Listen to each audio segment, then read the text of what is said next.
আসলে সবাই কেমন আছেন? আশা করি সবাই ভালো আছেন। আলহামদুলিল্লাহ আমিও ভালো আছি। তারপরও একটু অসুস্থ, ঠান্ডা, জ্বর, কাশি, এটা কোনো সমস্যা না। আর আমার ছেলের আজকে ১ সপ্তাহ ধরে পরিমাণে ঠান্ডা, জ্বর, কাশি।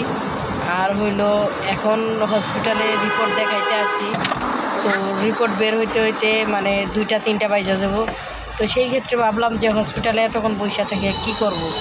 আর হসপিটালে প্রচুর পরিমাণে লোক, মানে আজকে শুক্রবার, এত পরিমাণে রুগী যা বলার বাহিরে। তো সেই ক্ষেত্রে ভাবলাম যে গাড়িতে বইসা একটু সময়টা পাস করে যাই।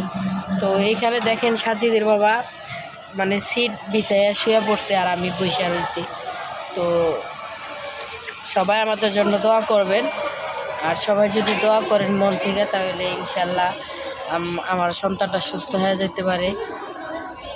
আর কি বলবো, এখন প্রত্যেকটা বাচ্চা, প্রত্যেকটা মানুষেরই জ্বর, ঠান্ডা, কাশি, কিন্তু সারতেছে না। যারই জ্বর হইতেছে একবার, তার জ্বর সারার কোনো নাম নাই, গন্ধ নাই। ঠিক আছে। আর বাইসা ভাই গরিবদের কি আল্লাহ পাক কেন জানি এত রোগ দেয়, বালাই দেয় জানি না। তো গরিবদেরকে মনে হয় আল্লাহ পাক অনেক ভালোবাসে, সেই ক্ষেত্রে হয়তো বা অসুখ বিসুখ দেয়। তারপরে আল্লাহ পাকের কাছে শুকরিয়া আদায় জানাই।